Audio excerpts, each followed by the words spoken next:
E aí, pessoal, tudo bem com vocês? Como é que está aí, galera? Start! Vocês têm pegado aí as dicas aí dessa nossa série Not Today, Satã? Vocês têm dito para trás de mim, Satanás, vaza de perto de mim, não toque nas minhas amizades, deixa as minhas tretinhas que eu resolvo na boa e perdoo com os meus BFF. Hein? O que você tem achado das nossas mensagens? Comenta aí pra gente. Não deixe de deixar o seu like, ele é importante pra gente. Eu falei igual o youtuber agora. Não deixe de deixar o seu like, ele é muito importante pra gente, aumenta o nosso engajamento. Então compartilhe essa mensagem para impactar mais vidas por aí. Hoje na nossa série, na nossa parte 3, eu quero falar sobre caluniado, ofendido e esquecido. Na última mensagem eu terminei dizendo que as pessoas ofendidas dentro da igreja, elas são divididas em dois grupos. O grupo primeiro é aquele grupo onde realmente eles foram ofendidos e caluniados. É fato, é certo. O segundo grupo é aqueles grupo que eles pensam que eles foram ofendidos, mas eles não foram. Eles podem ter até às vezes um material achando, a prova achando, mas eles estão interpretando de maneira errada. Não é exatamente isso. E às vezes a gente se resolve com uma conversa mesmo. Como eu faço? Todos os casos, gente, que eu resolvi nesses últimos meses com os adolescentes, foram esses daí. Foram pessoas que pensaram que foram ofendidas, mas não foram. Eles achavam. E aí resolveu. Beleza, de boa. Agora, tem alguns casos que realmente, né, a pessoa foi ofendida e tudo. Mas, assim, sobre a parte de fofoca, ela é muito complicada dentro da igreja, porque a fofoca pode gerar... a fofoca é o piolho de Satanás, meu irmão. Quando ele joga na cabeça de um crente, o cara fica coçando e às vezes sai carne viva. Mas eu gosto quando Provérbios 6,16 fala assim: 6 coisas o Senhor odeia, e a 7ª, a sua alma abomina: o que semeia discórdia entre os irmãos. Então, se você é esse tipo de pessoa que tem inveja, que não gosta, não vou com a cara, ainda tem coragem de usar aquele jargão mundano, meu santo não bateu. Toma cuidado, porque semear discórdia, fazer essas fofoquinhas, a alma do Senhor abomina. O que para Deus é abominação, ela não é assassinato, não é adultério, é quem fofoca contra os outros. Então, tem que tomar cuidado. Agora, isso também é bastante sutil, né? Porque quando nós guardamos uma ofensa, quando nós ficamos assim, com raiva de uma pessoa, ofendido, levantamos fortalezas, a gente acaba fazendo com que nós não tenhamos olhos, enxergamos o nosso próprio mau caratismo, os nossos próprios erros, as nossas próprias falhas, né? Porque nós transferimos a culpa para outra pessoa. A pessoa ofendida sempre transfere a culpa para outra. É porque fizeram isso comigo. É porque isso aqui. Não, é porque você não sabe da missa maior. Então, fecha aqui. Então, você tem o direito de se sentir ofendido, mesmo que tenha toda a prova, mesmo que realmente é fato consumado, que o que fizeram para você foi assim uma coisa muito triste, muito chata, foi uma ofensa mesmo. Você tem esse direito de se sentir ofendido? Eu quero poder conversar com você sobre um camarada aí da Bíblia, e depois você me diz se você tem o direito de se sentir ofendido. O nome dele é José do Egito. Talvez você conheça a história. José do Egito tem 2 sonhos, né? Num tem uns feixes que se curvam diante para ele, ele diz: rapaz, eu vou ser o líder entre os meus irmãos. Pensa, o 11º filho de Jacó, sendo líder de todos os outros.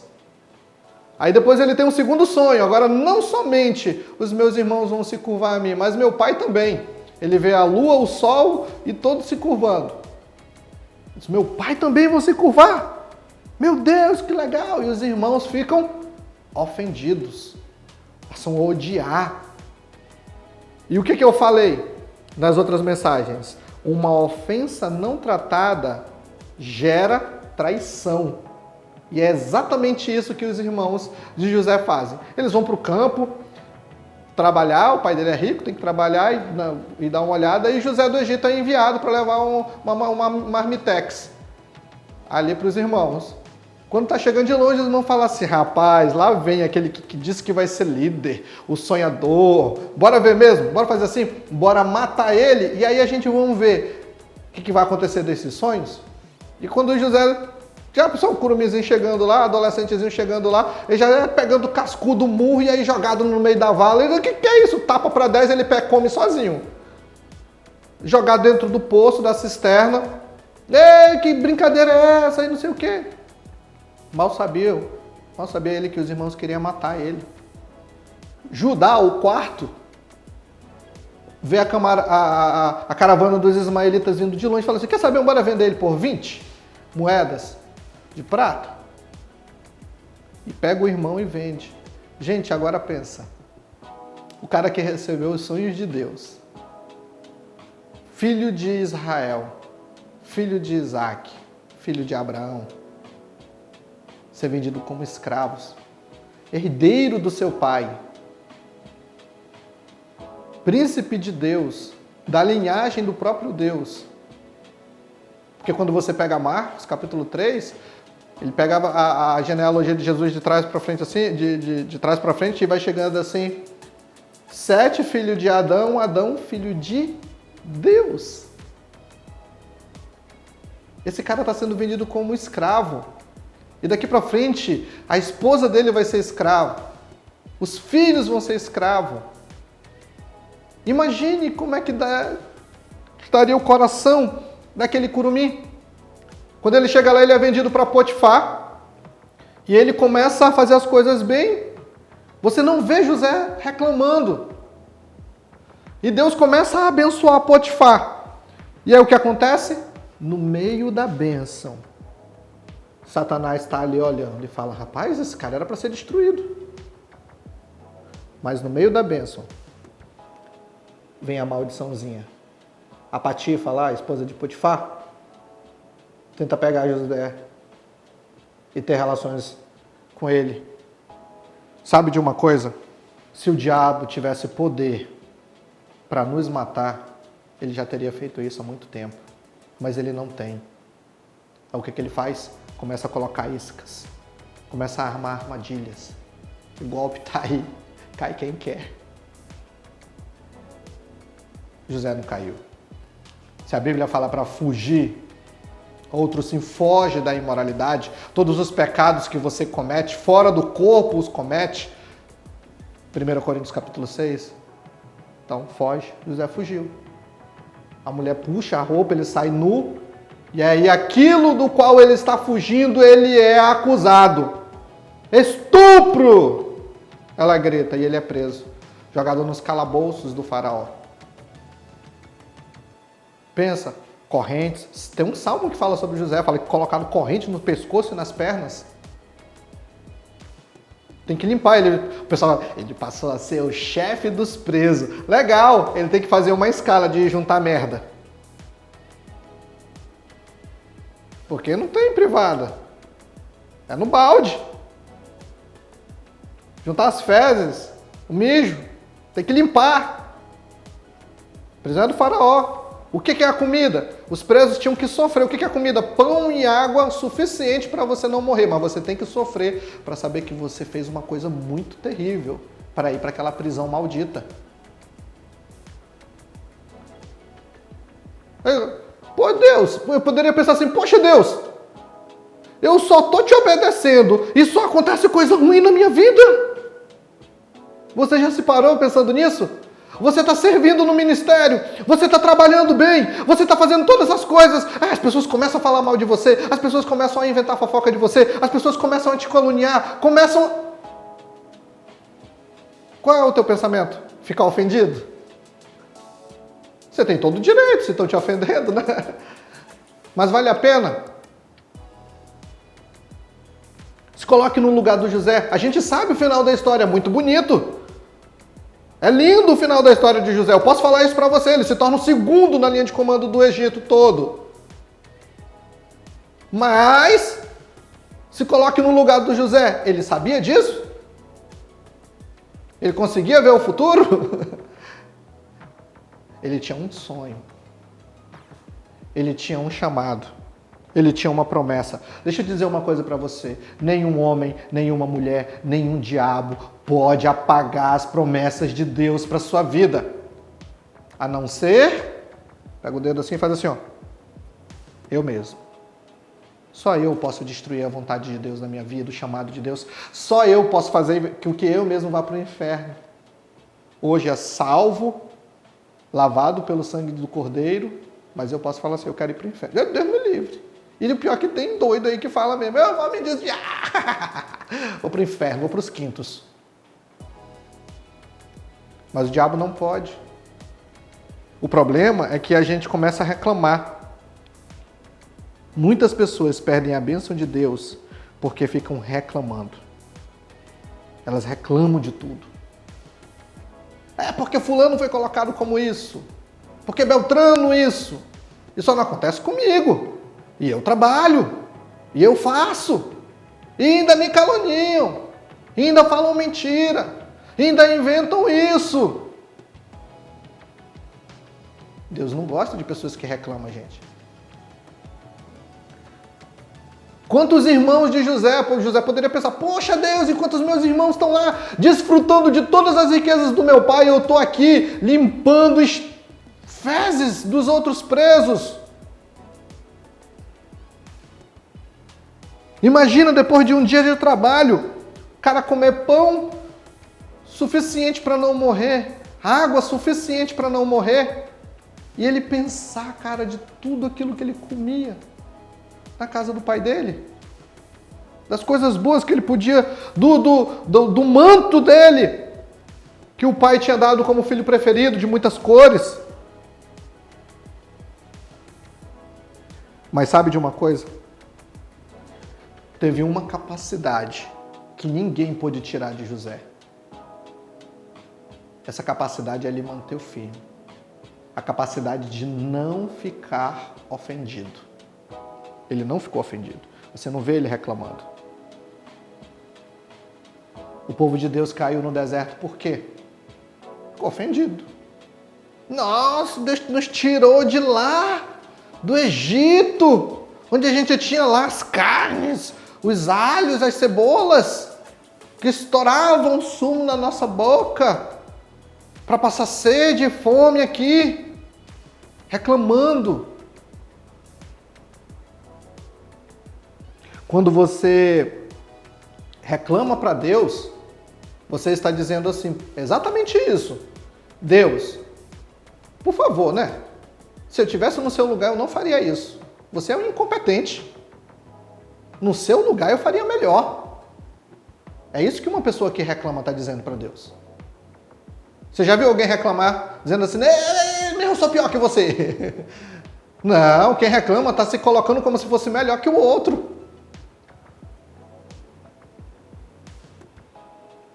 Agora, Gálatas capítulo 6, versículo 9, diz assim, e não nos cansemos de fazer o bem, porque no tempo certo faremos a colheita, se não desanimarmos. Se não desanimarmos. Uma coisa muito linda na vida de José é que mesmo com tudo isso, todas essas coisas ruins, traído, caluniado, né, vendido como escravo, todas essas coisas aí que você sabe a história, ele ainda é capaz de servir a Deus naquela prisão. Gente, como é que começa a história de José? Tendo 2 sonhos. Sonhos fracos? Não, menina, a pessoa você sonhando que você vai ser rei, você vai ser chefe, você vai ser o herdeiro. Já pensou isso? 2 sonhos. E aí dentro daquela prisão, 2 pessoas aparecem para provar se José realmente tinha um coração voltado para Deus. Vem um copeiro e vem um padeiro. E o que cada um teve? Um sonho. Como poderia José falar assim? Como eu posso ministrar para vocês sobre sonhos, sendo que os meus, depois de mais de 12 anos, nunca se realizaram. Eu passei 10 anos servindo como escravo, meu pai nunca veio me resgatar. Eu acredito que meu pai pensa que eu estou morto, porque meus irmãos rasgaram minhas vestes, meu manto e disseram que iam se esfregar no sangue de animal. Então meu pai pensa que eu fui devorado por uma fera. Eu passei 10 anos tentando viver bem na casa do meu Senhor, porque Deus me abençoou. E aí eu fui traído. Como eu posso pegar e falar para vocês os oráculos de Deus, sendo que eles não se cumpriram na minha vida? É claro que não foi isso que José fez. Ele não reclamou. Ele ministrou, o padeiro morreu, o copeiro continuou servindo. Tempos depois, foi esquecido de novo, pobre coitado, foi esquecido de novo pelo copeiro, mas o faraó teve um sonho também. E aí o cara lembrou, tem um menino lá na prisão, servo do Deus Altíssimo, um hebreu. O povo sabia do povo hebreu, sabia o Deus poderoso que ele serviu. Chama ele. Sabe de uma coisa, gente? Se José tivesse aceitado a ofensa, e ele teve capacidade para isso, né? Vai dizer que ele não poderia? Agora, se ele tivesse aceitado essa ofensa, ele teria matado 11 tribos de Israel. As 11 tribos de Israel. Ele era a 11ª, tinha um 12º irmão. As outras 11 tribos que ficaram com Jacó, ele poderia ter matado todos. Porque tempos depois a terra foi assolada pela fome e lá vêm os irmãos comprar comida de quem? José. Se ele matasse os irmãos dele ali, o faraó não ia dizer nada, porque para o faraó aquelas pessoas não serviam de nada. Todo mundo era escravo do faraó naquele tempo. O pessoal não tinha mais propriedade para vender, eles então eu me vendo como escravo para eu poder ter o que comer. O faraó era dono de tudo. José não matou. José não matou. Ele sabia que aquele era o propósito que Deus tinha para a vida dele. O que Deus estava fazendo com tudo isso que aconteceu com José era treinando e capacitando ele para a liderança da qual ele iria ser colocado. Talvez toda essa situação que está acontecendo possa ser que você fale como José. O mal que vocês pensaram que fariam sobre mim, na verdade, é o bem que veio sobre vocês. Pode ser. Mas isso só vai acontecer se você não ficar ofendido. Se você não tomar a ofensa. Não deixar a ofensa crescer no seu coração ao ponto de levantar fortalezas e trair as pessoas e odiar as pessoas. Não seja. Amém? Vamos fazer o seguinte. Nós vamos para a próxima mensagem, né? Vamos aí esperar, manda esse link para os seus amigos, comenta aí o que você está achando, curta, compartilha, gente, compartilha com força. Tira print disso, bota no Instagram, marca o Instagram do Difflin, marca o Instagram do Start. Nós vamos ter uma mensagem forte aí nessas duas últimas para finalizar, tá bom? E uma vai ser com a pastora Miriam. Então, Deus abençoe a sua vida, até a próxima.